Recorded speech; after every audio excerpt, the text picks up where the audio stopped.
Então, queridas irmãs e irmãos, boa noite a todos. Que a paz do nosso Mestre Jesus se instale e permaneça em nossos corações. Todos nós que aqui estamos nos dois planos da vida, encarnados, desencarnados, já temos essa certeza. Sem a paz de Jesus, a nossa jornada se faz muito mais difícil, muito mais pesada. E a gente sempre lembra que andar de mãos dadas com Jesus é uma escolha e uma opção de todos nós. Eu agradeço mais uma vez a oportunidade de estar aqui nessa casa que é tão cara ao meu coração. Estava com saudade já. Agradeço ao Paulo pelo convite, a todos aqui, esses corações tão importantes para o meu coração. Estou nervosa porque eu estou acostumada a ficar sentada e o Daniel está aqui, né? Então agora eu estou aqui e ele sentada. Veja bem, durante essa semana, no começo dessa semana, o Vaticano anunciou a beatificação, a santificação, na verdade, né, de Irmã Dulce, o anjo bom da Bahia. Nós, espíritas, temos uma concepção diferente do que vem a ser santos, demônios, céu, inferno, mas temos a certeza da importância da vinda desse ser para o planeta, em especial para o nosso Brasil e para a nossa querida Bahia. Irmã Dulce, assim como outros missionários que nós nunca nos esquecemos, porque são pessoas enviadas por Jesus e que, diante da sua trajetória, revelam para nós o que verdadeiramente importa para o nosso coração. Então, ela vem de uma família de classe média, média alta, o pai dela era dentista, cirurgião. Tem alguns pontos da história dela que são parecidos com a história do Chico e de outros emissários também de Jesus. Então, aos 7 anos de idade, quando ela tinha 7 anos, a mãe dela desencarnou. A gente lembra aqui que quando o Chico tinha os 5 anos de idade, a mãe dele também desencarnou. E ela, aos 13 anos de idade, obrigada, Paula, aos 13 anos de idade, ela já despertou o desejo de servir, o desejo de ajudar as pessoas. Então, ela falou, olha, eu quero ser freira. E foram até o convento, só que ela era muito nova. Então, os responsáveis lá disseram o seguinte, olha, vai estudar, vai amadurecer um pouco mais e verificar se é isso que você realmente quer. E percebam que aos 13 anos de idade, ela já ajudava as pessoas, os moradores da rua. Ela tinha um chamamento muito forte dentro dela, do ser dela. Então, ela ia até as ruas de Salvador aos 13 anos de idade. E, com o consentimento do pai, ela já levava algumas pessoas para a casa dela. E aí ela foi crescendo, fez o magistério, e aquele sentimento foi amadurecendo cada vez dentro dela, até que ela, de fato, entrou para o convento. Aí, mais um ponto que parece muito com a história do nosso querido Chico, e, repito, de outros emissários. São pessoas que, em geral, não são compreendidas pelos seres que a cercam. Então, no convento, ela tinha que ficar enclausurada. Só que o coração dela pedia para ela ir para as ruas. Pedia para que ela pudesse amenizar as dores, os sofrimentos, a fome, o frio das pessoas. E ela desobedeceu, de fato, às ordens do convento. E ela ia até as ruas de Salvador e cuidava dos moradores de rua, em especial, crianças, adultos, jovens, pessoas que não tinham nada e que não tinham ninguém. Chegou um determinado momento que ela estava cuidando de 70 moradores de rua. 70, ela sozinha. Levando medicamento, levando o abrigo, mas, acima de tudo, levando o amor àqueles corações. E desse momento ela falou assim, bem, eu não tenho mais condições de eu fazer isso, rodando as ruas de Salvador, eu preciso de um lugar para abrigar essas pessoas. E ela chegou a invadir algumas casas que estavam abandonadas. Se fosse hoje, seria chamada de comunista, né? Invadiu essas casas, colocou essas pessoas dentro dessas casas e foi expulsa dessas casas, até que ela começou a pensar, meu Deus, ela rezava muito, ela tinha uma relação muito forte com Santo Antônio, com os santos em geral, ela falava de igual para igual. E ela falou, eu preciso da ajuda de vocês, porque eu preciso colocar essas pessoas em algum lugar. E ela foi falar com a madre superior, e a madre, Irmã Dulce, nós não temos espaço, sequer para nós aqui. E ela foi pensando, amadurecendo, rezando, até que ela encontrou uma solução. Havia um galinheiro ao lado do convento. E ela pediu para a madre, para que pudesse levar essas pessoas, 70 pessoas, moradores de rua, abandonados, para esse convento. E a madre, ok, aceitou. Então, ela fez uma verdadeira revolução naquele lugar. Levou essas pessoas para esse convento e ali foi mais fácil para ela poder ajudar essas pessoas. E essa obra foi crescendo. Hoje, o Hospital Santo Antônio, que nasceu de um galinheiro, é um dos maiores, se não o maior hospital de Salvador. Atende por ano cerca de 3,5 milhões de pessoas. Só que, óbvio que ao longo dessa trajetória, ela encontrou várias dificuldades. E aqui tem umas histórias interessantes da irmã Dulce. Ela fala, por exemplo, uma fala dela que é muito importante, que ela fala assim: a miséria é consequência da falta de amor dos homens. E, de fato, né, se nós conseguíssemos dividir o que nós temos, certamente nós não teríamos miséria no mundo. E, certa vez, ela estava limpando as feridas de um dos seus assistidos. E tinha um jornalista que veio de fora, porque ela ficou conhecida não só no Brasil, mas no mundo todo. Veio de fora e já estava com uma certa intimidade ali com ela, e vendo ela limpando as feridas daquela pessoa, o jornalista chega e fala assim para ela: irmã, eu vou ser bem sincero com a senhora, por dinheiro nenhum no mundo eu faria isso que a senhora está fazendo. E ela: eu também não, meu filho. Por dinheiro nenhum eu faria isso que eu estou fazendo.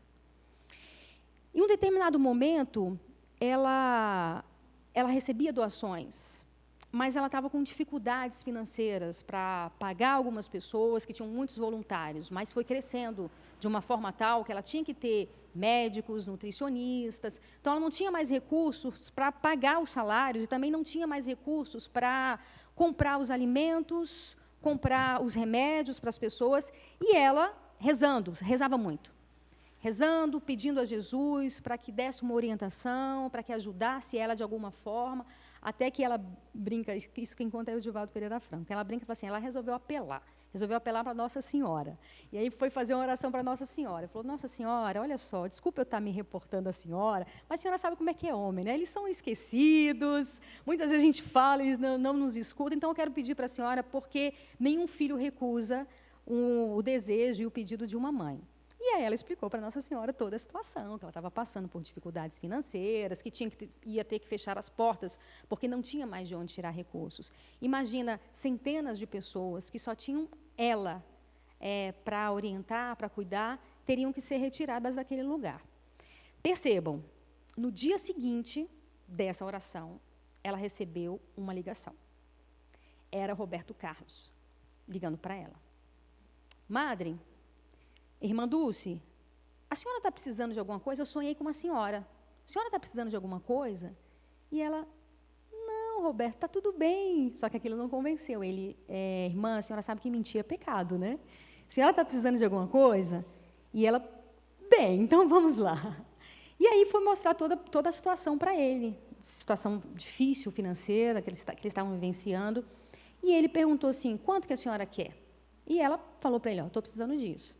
Aí, no outro dia, ele depositou 4 vezes a quantia que ela precisava e pediu para ela para que ela não falasse com ninguém.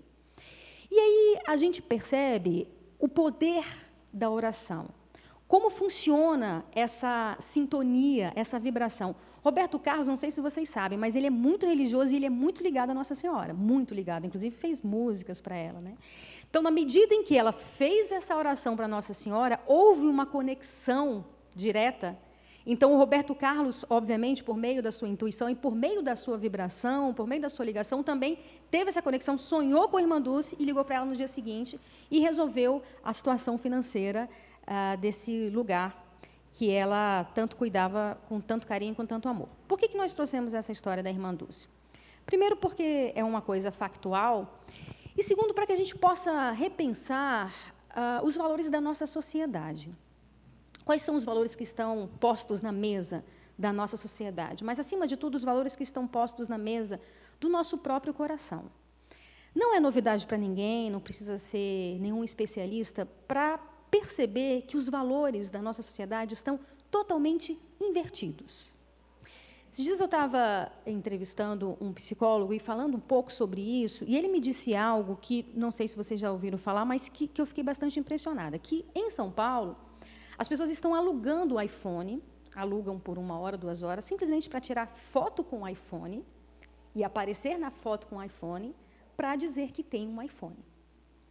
Então, quando a gente vai fazer um passeio pelas redes sociais, a gente percebe que aquele mundo é um mundo de ilusão, é um mundo fantasioso, onde as relações amorosas são perfeitas, as relações de pai e filho são perfeitas, então a pessoa tem o melhor emprego do mundo, a vida é perfeita.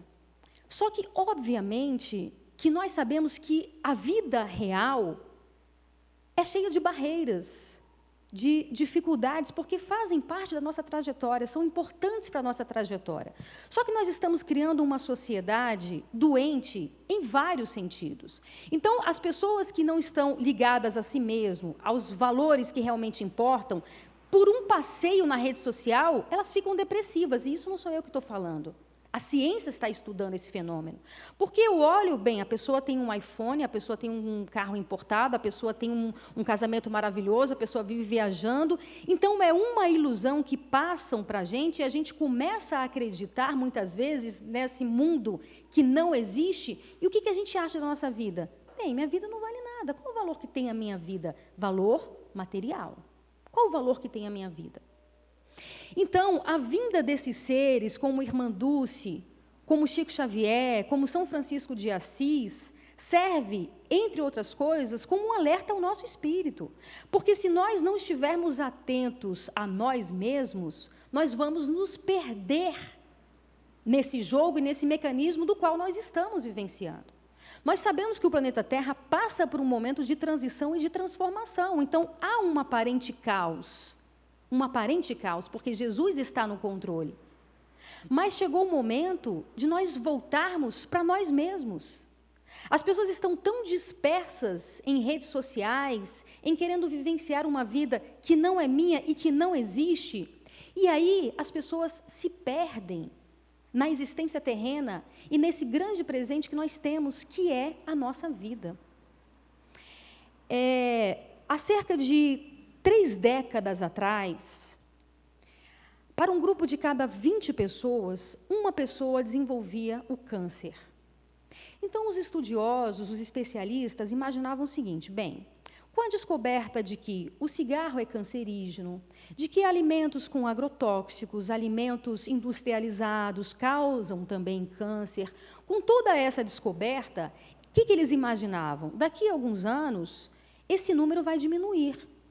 Então, alguns achavam, para um grupo de cada 50 pessoas, a gente vai ter uma pessoa com câncer. Os mais otimistas imaginavam, para o grupo de cada 100 pessoas, teremos uma pessoa com câncer. Qual é a nossa realidade hoje?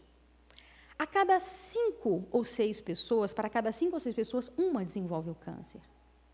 E não são fatores hereditários, necessariamente. Hoje, os estudos estão dizendo que os fatores hereditários são muito pequenos diante da quantidade de câncer que nós estamos, que existe na sociedade. Então, qual a conclusão que está chegando? Que as emoções causam doenças. Então, hoje em dia, nós precisamos saber gerir as nossas próprias emoções.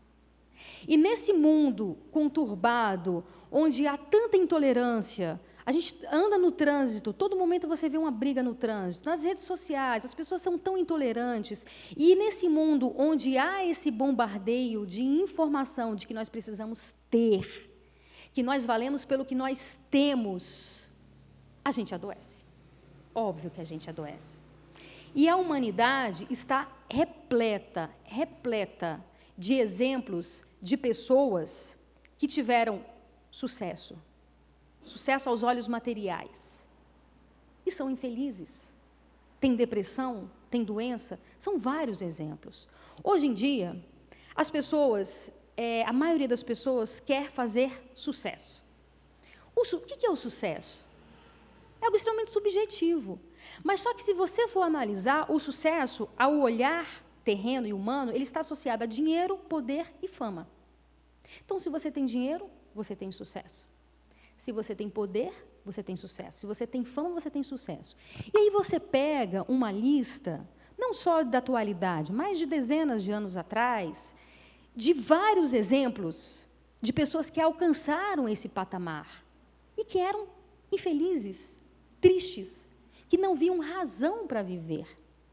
Nós temos o exemplo, e aí são vários, obviamente, mas tem, por exemplo, o Jim Carrey, vocês conhecem, né? Esse ator, que é um ator comediante, um dos melhores da geração dele, com filmes incríveis, e é um cara extremamente depressivo, ele tem problema sério de depressão. E ele tem uma frase que ele fala o seguinte, que eu gostaria que todo mundo pudesse alcançar esse sucesso, essa fama, esse poder, para compreender que você chega lá e isso não vale absolutamente nada para o nosso espírito. Não vale nada para o nosso espírito. A gente está pegando o exemplo de Irmã Dulce, Chico Xavier e vários outros. Percebam, Chico Xavier, se ele quisesse, ele poderia ter sido rico, não poderia? Irmã Dulce, ela recebia várias doações.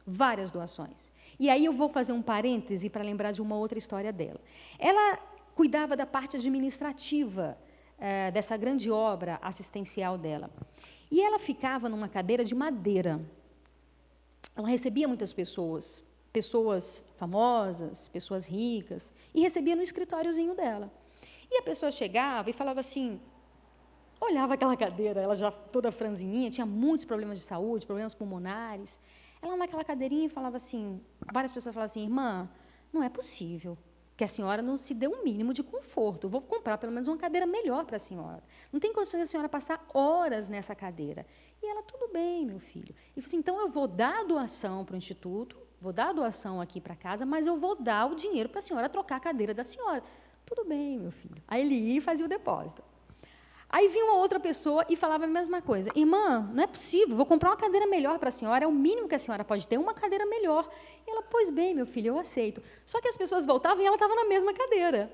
E aí perguntavam, mas irmã, eu não dei o dinheiro para a senhora comprar uma cadeira mais confortável para a senhora? E ela falava assim, meu filho, você não sabe quantas macas essa cadeira já me deu. Então ela pegava todo o dinheiro para comprar as macas para os doentes dela. Então ela não saía daquela cadeira. Aquela cadeira para ela era ganhar na loteria.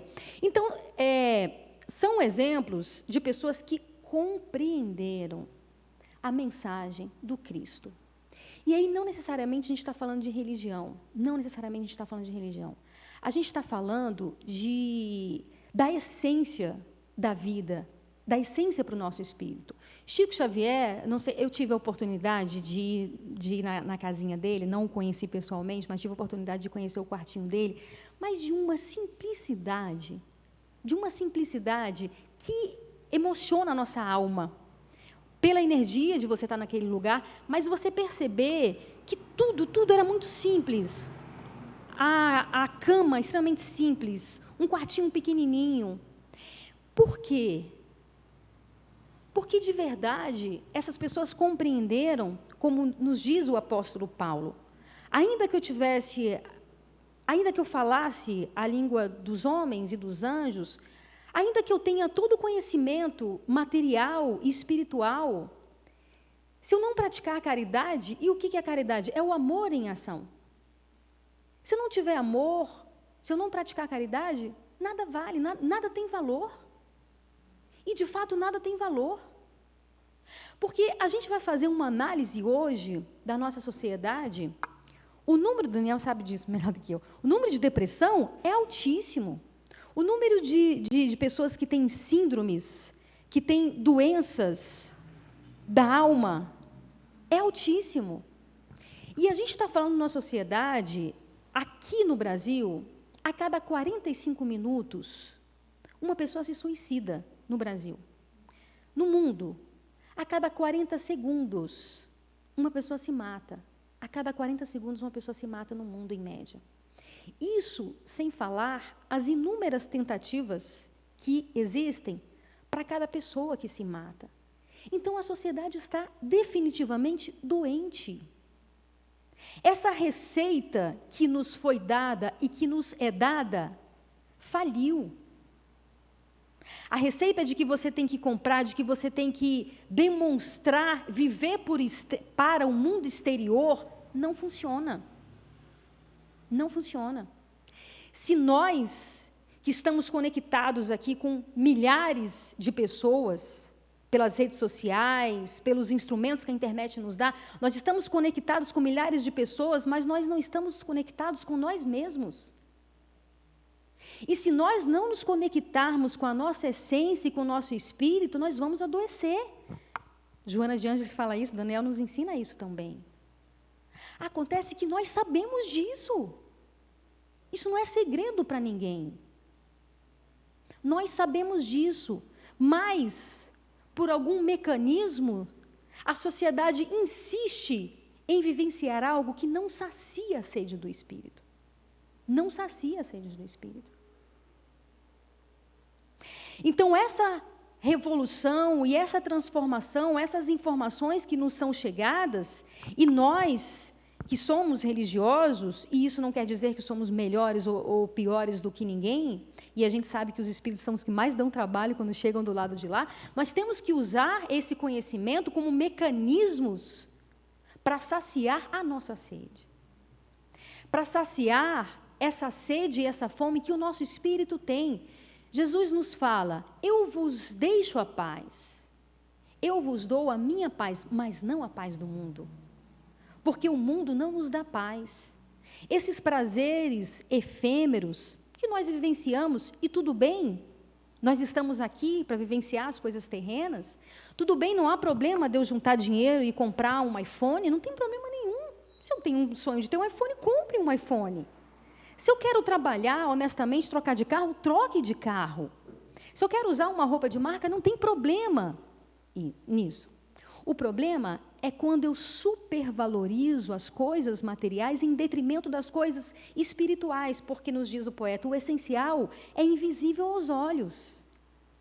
Então, nada do que eu consiga pegar, nada do que o mundo pode me dar, no sentido de coisas materiais ou no sentido de prazeres efêmeros, vai me saciar. Aí a grande pergunta que nós temos que nos fazer não é voltar para ninguém, é voltar para nós mesmos. O que eu quero da minha existência? Eu quero me iludir mais uma vez com os prazeres terrenos, com que a terra pode me oferecer? Ou, de fato, nós vamos nos comprometer com Cristo e com nós mesmos, pelo nosso próprio bem? E aí nós falávamos aqui que nesses momentos de turbulência, naturais no momento de transformação planetária, é assim que as coisas funcionam mesmo, é o momento de nós nos posicionarmos. É o momento de nós, de fato, assumirmos o compromisso que fizemos com Cristo há quantos anos atrás? E falhamos, e falimos. Porque Jesus sabe que nós somos imperfeitos. A espiritualidade sabe que nós somos imperfeitos, então não espera de nós perfeição. Não espera definitivamente. Mas espera que nós voltemos o olhar para nós mesmos e que todo esse conhecimento, a bagagem ainda pequena, mas que nós já temos, que coloquemos em prática para o nosso próprio bem. Para o nosso próprio bem. Porque hoje a ciência está aí, nós temos medicamentos, temos várias terapias que podem nos ajudar e que são importantes para nos ajudar. Mas se nós não fizermos esse mergulho interno, perguntar para nós mesmos por que estamos aqui? Qual a razão real da minha existência? Nós vamos nos perder mais uma vez. Nós vamos nos perder mais uma vez. Então, quando a gente faz essa análise, e aí voltando ao raciocínio anterior, que somos imperfeitos, estamos no processo de aprendizado. É importante nós termos paciência conosco, mas já temos o conhecimento suficiente para saber qual o caminho nós vamos seguir, quais as opções nós vamos ter. E aí, quando a gente traz esses exemplos, sejam exemplos de pessoas que alcançaram sucesso terreno e que vivem em depressão, ou que se matam, se suicidam porque não encontram razão para a existência. E quando a gente traz esses exemplos de pessoas, certamente que são seres muito mais evoluídos que nós, mas que nos mostram o caminho que nós devemos seguir, diante da nossa pequenez, diante do nosso conhecimento, é um momento de despertar. É o momento de despertar. E aí, existe uma terapia que nos ajuda nesse processo, que é a terapia da gratidão. Chico desencarnou aos 92 anos de idade. Para os amigos mais próximos, ele falava o seguinte, que ele tinha pedido mais uma vez moratória, mas que a espiritualidade não tinha dado para ele. Aos 92 anos de idade, ele tinha pedido moratória ainda. E a espiritualidade, ele falou assim, eu pedi moratória, mas a espiritualidade não me deu. Então, percebam que foi uma vida de várias dificuldades, mas ele tinha alegria de viver. Irmã Dulce passou por várias dificuldades, mas tinha alegria de viver. E essa alegria, ela é proporcional ao amor que a gente doa. Quando nós estamos passando por alguma dificuldade, seja ela qual for, em geral, os espíritos nos aconselham, pratique a caridade. E nós, espíritas, muitas vezes praticamos a caridade, às vezes por obrigação. A gente acha que a gente tem a obrigação de praticar a caridade. Ok, que seja por obrigação, que façamos. Mas vai chegar um momento em que nós vamos perceber que a nossa vida só vai fazer sentido na medida em que nós doarmos o pouco que nós temos da nossa existência. Nós vamos compreender isso de maneira real. Então, quando nós amadurecemos, e isso é um amadurecimento, a gratidão pela nossa existência, o nosso olhar diante da vida se transforma. Aí as pessoas podem me perguntar, mas Renata, eu estou passando por uma fase tão difícil da minha vida, eu não consigo enxergar razões para ser grato. Passo por dificuldades, sejam dificuldades financeiras, amorosas, então não consigo visualizar a gratidão pela vida. E aí, como eu disse, é um processo de aprendizado e de amadurecimento. As nossas conquistas espirituais são amadurecimento do nosso espírito. Ninguém nasce com fé, o espírito não nasce com capacidade de perdoar, com capacidade de amar e com gratidão no coração. É uma conquista nossa, é um exercício que nós fazemos. Então, percebam, neste momento todos nós estamos aqui com as duas pernas, com os dois braços, com a capacidade de enxergar, de ouvir, de raciocinar, com a capacidade de falar. Quantas pessoas neste momento estão acamadas e que para beber um simples copo de água necessitam da ajuda de outras pessoas?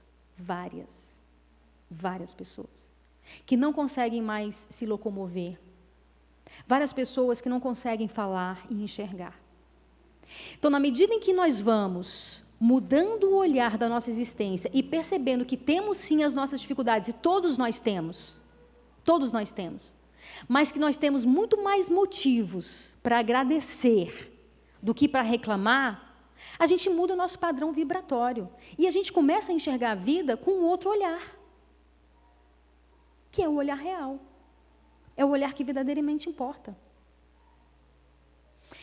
Jesus nos fala, onde estiver o seu tesouro, lá estará o seu coração. Aonde nós estamos colocando o nosso coração? O que é valioso para a gente nessa nossa existência? Algum tempo atrás, uma amiga minha me contou uma história que eu não esqueci dessa história. O marido dela, ele tinha um sonho de comprar um carro, que é um carro importado. E ele trabalhou honestamente e conseguiu comprar o carro importado. Ele lavava o carro dia sim, dia não. As pessoas mal podiam entrar dentro do carro para não sujar o carro, era aquela coisa com o carro. Um certo dia, ele estava saindo da garagem. A garagem, que era automática, prendeu no carro dele e amassou o carro dele. Ela me contou. Ele passou a noite toda chorando. Passou a noite toda chorando e perguntando por quê, meu Deus. Por que isso aconteceu com o meu carro? Aonde estará o teu tesouro, lá estará seu coração. Então, o que nós estamos falando aqui é que conquistemos os objetos materiais que nós queiramos. Mas saibamos que aquilo não importa. Então eu vou comprar o iPhone, se o iPhone cair no chão e quebrar, ok, não vai partir o meu coração aquilo. Porque o meu coração, ele tem que estar nos valores reais do meu espírito. Senão, tudo perde o valor. Porque o que os nossos olhos conseguem ver, um dia vai acabar. Vai acabar. Quantos templos foram erguidos pela humanidade e hoje são ruínas? Porque acabam. Acabam. Então, aonde estão os valores, os nossos valores? Um psicólogo da USP, algum tempo atrás, ele fez uma pesquisa sobre, não sei se você sabe disso, Daniel, a invisibilidade de certas pessoas. Ele fez uma tese de doutorado. Conhece? Uma tese de doutorado. Então, durante 8 anos, ele se vestiu de gari uma vez por semana, na USP, onde ele tinha uma quantidade enorme de conhecidos, alunos, centenas de alunos, professores. Uma vez por semana, durante 8 anos, ele se vestia de gari. Ninguém nunca o reconheceu. As pessoas esbarravam nele. Não pediam desculpa. Ele era invisível para a sociedade. Então, o que ele demonstrou nessa tese? Que existem pessoas que são invisíveis verdadeiramente para a sociedade. Não existem. Não existem. Aquelas pessoas que a irmã Dulce foi para a rua cuidar, dar roupa, dar remédio e dar amor, eram invisíveis para a sociedade. Isso foi na década de 30. Mudou? Não. Não mudou. Quantas pessoas continuam sendo invisíveis para a nossa sociedade? Mas aí, não vamos colocar na sociedade. Quantas pessoas são invisíveis para nós? O que a gente faz quando a gente está num restaurante e vem um pai de família vendendo um pano de prato? Vendendo bala? Qual é a nossa relação com esse ser, com esse coração que está procurando ajuda? Então, todos querem ser vistos nas redes sociais. Você é valorizado pelos likes que você tem, pelos seguidores que você tem, mas e no mundo real? E no mundo real? Aonde estão essas pessoas para a sociedade? Aonde estão essas pessoas para a gente? Porque não adianta a gente vir ver palestra, não adianta a gente fazer palestra, não adianta a gente saber de cor os capítulos e versículos da Bíblia se a gente não coloca em prática o amor que Jesus nos ensina. De que adianta? De que adianta eu ser espírita, eu ser católico, eu ser evangélico, se eu não tento, a gente está falando de tentar, está falando de tentar colocar em prática, se eu não me esforço para tentar ser todo dia melhor, se eu não volto para mim, para os meus anseios, para a minha ansiedade, para a minha depressão, que é o meu espírito gritando, tem alguma coisa errada.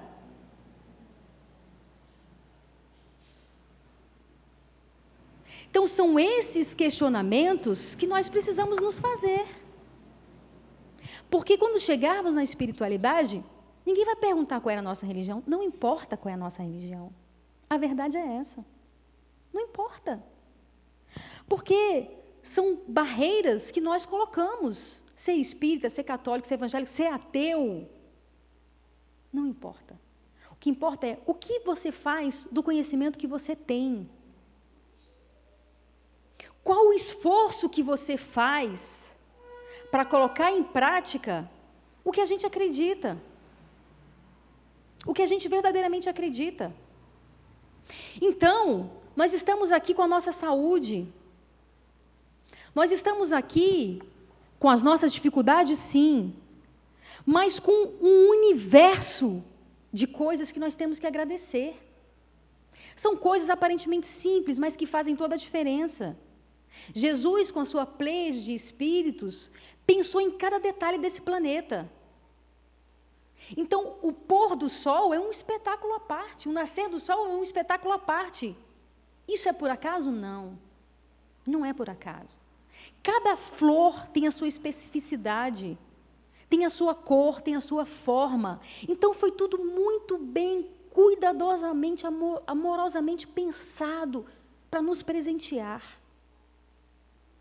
Para que nós aprendamos a dar valor às coisas aparentemente mínimas da existência, mas que verdadeiramente importam. E aí, por exemplo, para que a gente possa pensar na nossa existência, nas coisas que acontecem na gente. Tem um cara que andava de ônibus.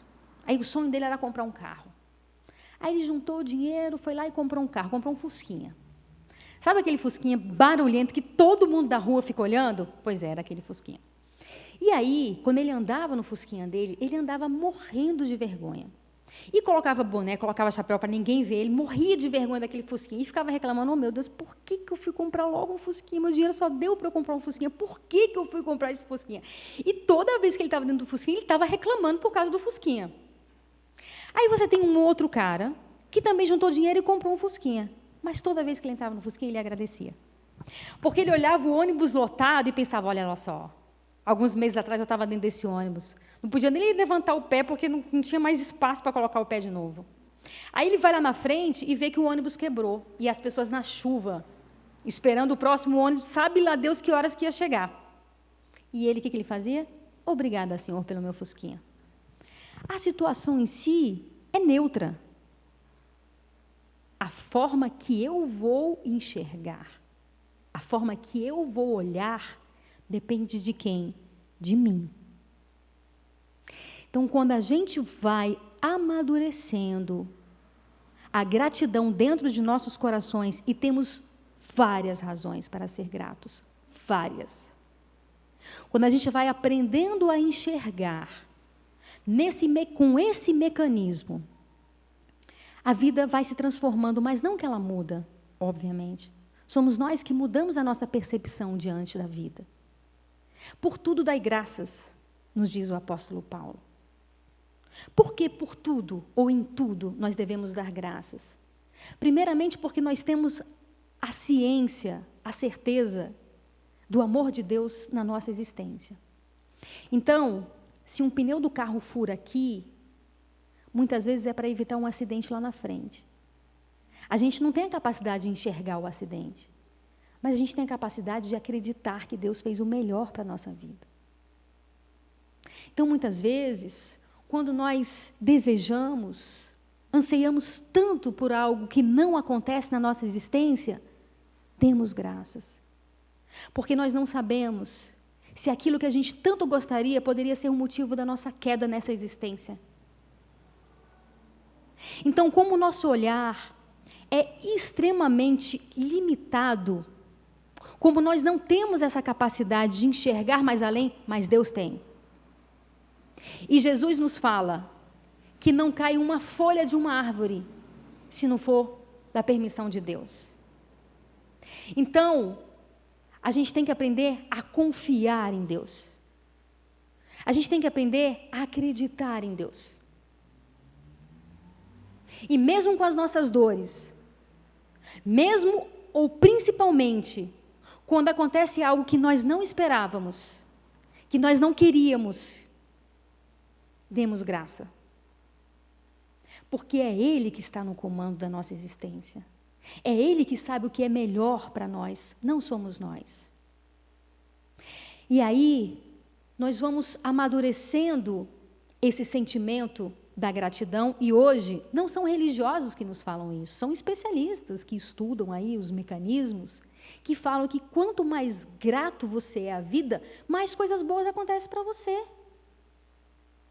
Porque se você está naquela energia de reclamar de tudo, e a gente sabe o quanto a energia é importante, se a gente fica naquela energia de tudo reclamar, de tudo ser pessimista, as coisas ao nosso redor vão ser assim também. Porque nós somos os condutores da nossa existência. Nós somos os condutores da nossa existência. Nós somos os responsáveis pela nossa jornada. Necessariamente, Eu vou colher o que eu planto. Essa é uma lei infalível. Então, se hoje o que a vida está me oferecendo, eu não estou gostando, não está satisfatório para mim, eu vou modificar o que eu estou plantando. Eu tenho autonomia para isso. Eu tenho o meu livre-arbítrio, que é algo de mais valioso depois da vida que Deus nos dá, que é a capacidade de conduzir a sua existência.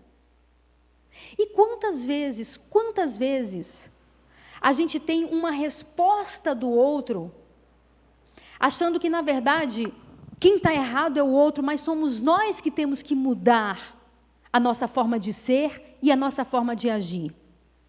Inúmeras vezes. Certa vez, uma mulher estava no aeroporto e ela comprou um saco de balinhas. O voo estava atrasado. Ela sentou e estava aqui comendo as balinhas dela. Ela sentou ao lado de um homem, de um senhor.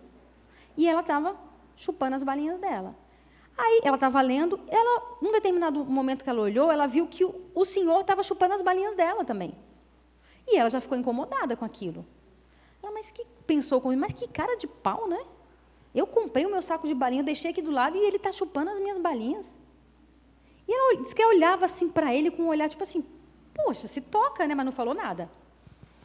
E aí restava apenas poucas balinhas no saco. Ela falou assim, bem, agora ele vai deixar para mim, né? Afinal de contas, as balinhas são minhas. É possível. E aí ele foi e pegou. No que ela pegou, ela ficou indignada. Aí ela subiu, levantou, pegou o saco de balinha e saiu reclamando do cara. Indignada. Que as pessoas de hoje em dia estão extremamente abusadas. Que falta de respeito. Nem para pedir ele pediu. Aí, quando ela vai entrar no avião, ela abre a bolsa dela. O que tem dentro da bolsa dela? O saco de balinha.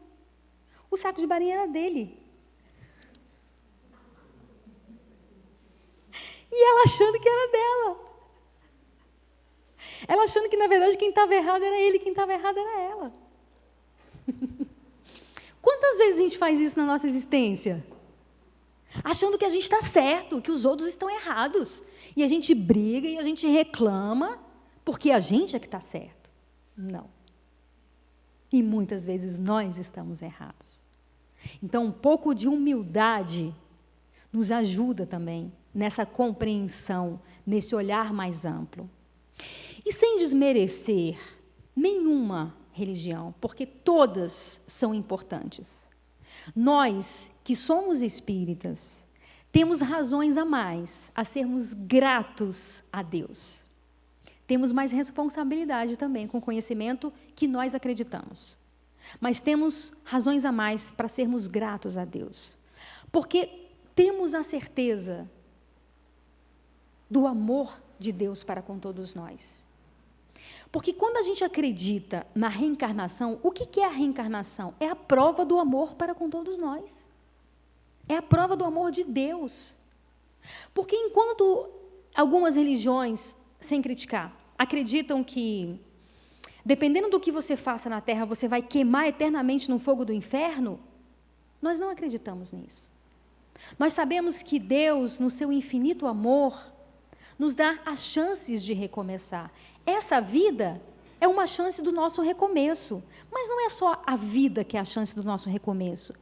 Cada dia que nasce, nós temos uma chance de recomeçar, de fazer diferente, de olhar para nós mesmos e tentar sermos melhores.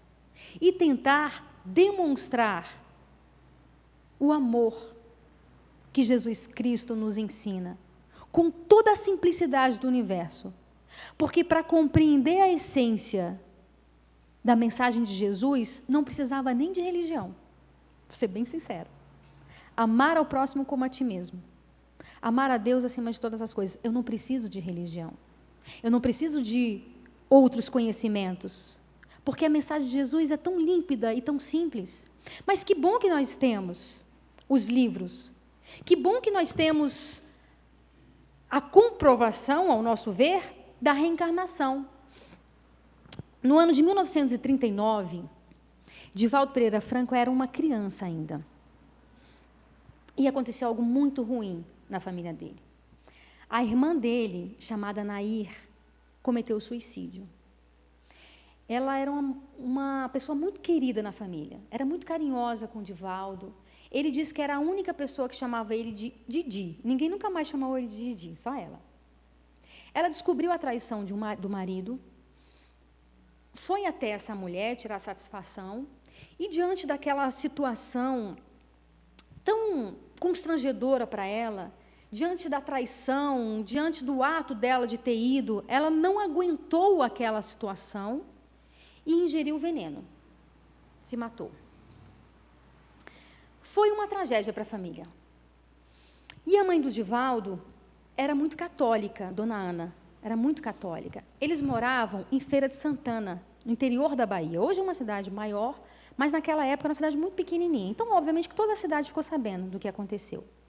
E ela foi até o padre, que era conhecido dela, e falou assim: padre, eu vim aqui para o senhor rezar uma missa para Nair. E o padre fala para ela, sem meias palavras: Dona Ana, eu não posso rezar uma missa para Nair. E ela: mas por que não? Porque a Nair se matou. E os suicidas vão direto para o fogo do inferno. E ela, com o conhecimento espiritual que ela tinha, ela chegou para ele e falou assim: padre, eu sou analfabeta, eu sou lavadeira, não tenho conhecimento nenhum, mas eu compreendo a atitude da minha filha e perdoo o que ela fez. O senhor acha que Deus não vai perdoá-la? E ele ficou sem palavras, o que dizer diante desse argumento. E aí ela pegou a mãozinha do Divaldo e saiu da igreja. Os anos se passaram. Divaldo fundou a Mansão do Caminho. E a mãe dele aparece para ele e fala assim, em espírito, já tinha desencarnado, e fala assim: a Nair está voltando, ela vai reencarnar. E ele pergunta: eu vou ter acesso a ela? Eu vou conhecê-la nessa nova roupagem? E a mãe dele fala assim: vai. E num determinado dia, à noite, as pessoas chamam Divaldo, ele desce porque tinha uma senhora que estava praticamente desfalecida com uma criança nos braços. E aí ela pede, pelo amor de Deus, para que ele pudesse ajudar ela, que ela estava passando fome, estava vivendo nas ruas com a filha dela e não tinha lugar para morar. E ele a acolhe e conversa com ela. O que a senhora está comendo nos últimos dias? E ela fala para ele assim: eu e minha filha, a gente está comendo sopa de papelão. E ela fala: mas como é que é essa sopa de papelão?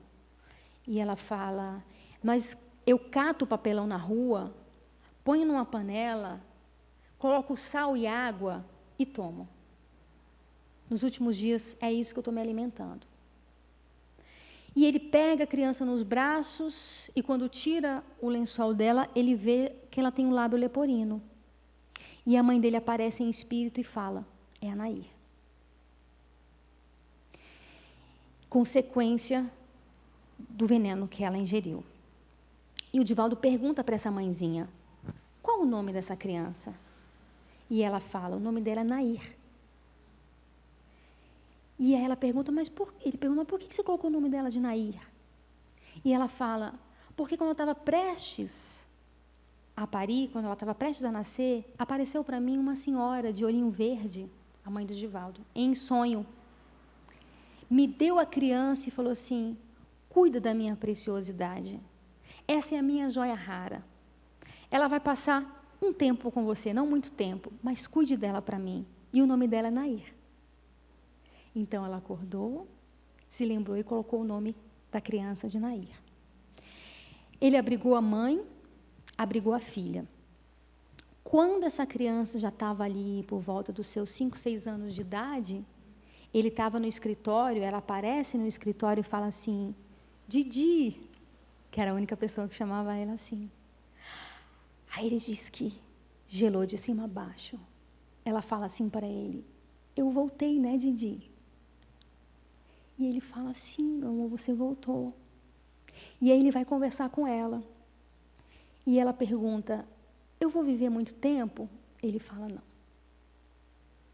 Você vai viver o suficiente para o seu refazimento, para você se reparar, mas você não vai viver muito tempo. E alguns anos se passaram, quando ela tem ali 10 anos de idade, ela tinha muitos problemas respiratórios em consequência do veneno que ela ingeriu. E aí ela fica muito doente.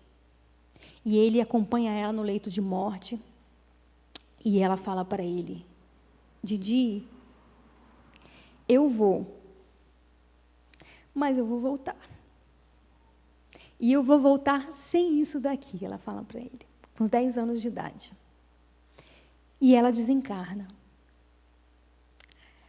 A reencarnação é, de fato, a prova do amor de Deus. Enquanto que para alguns irmãos, aquele espírito estava queimando no fogo do inferno, na verdade, Deus deu a ela e a todos nós as chances, quantas necessárias forem, para que nós possamos reparar as nossas falhas, as nossas quedas. Mas, acima de tudo, para que a gente aprenda a amar. Então, nós estamos aqui nessa existência para aprender a amar.